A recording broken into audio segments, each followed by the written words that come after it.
Monday's shooting, which resulted in the death of Jaime Papius of Barbano, sent chills throughout the country, as the shooting occurred in broad daylight along Laborie Street near the Derek Walcott Square. Another man was shot and transported to the hospital, where he remains in critical condition. This incident has left several in fear and panic, and renewed calls for a constant police presence within the capital. The Royal St. Lucia Police Force says its personnel were immediately deployed to the scene, controlling the influx of bystanders to preserve the integrity of the crime scene evidence and to render aid to the victims.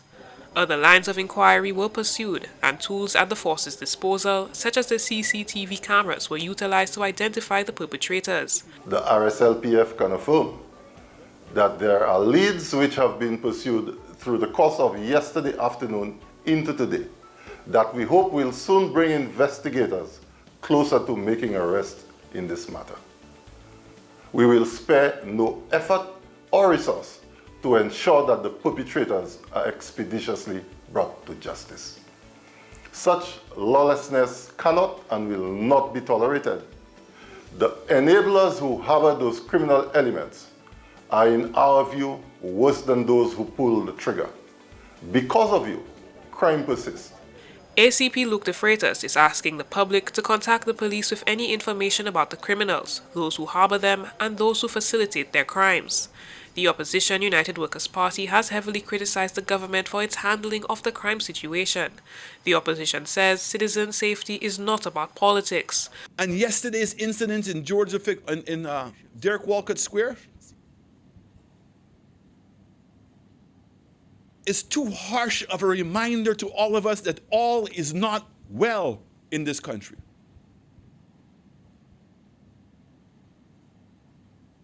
You heard the story, it's not for me to say, of a man taking his son to get registered,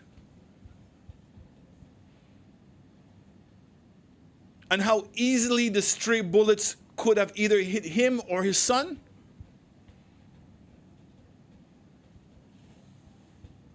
St. Lucia, we must have a value on life. In the last 3 years, about 300 St. Lucians were murdered in St. Lucia.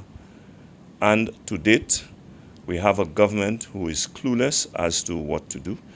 They say nothing, they do nothing, they simply preside over the worst crime wave that we have had in the history of St. Lucia, where on 2 occasions we have equaled the record of 75 homicides in 1 year. And this year, unfortunately, we seem well on course to surpass that record. Shortly after the incident unfolded, Acting Prime Minister Dr. Ernest Hilaire released a statement declaring government's determination to bring the scourge under control.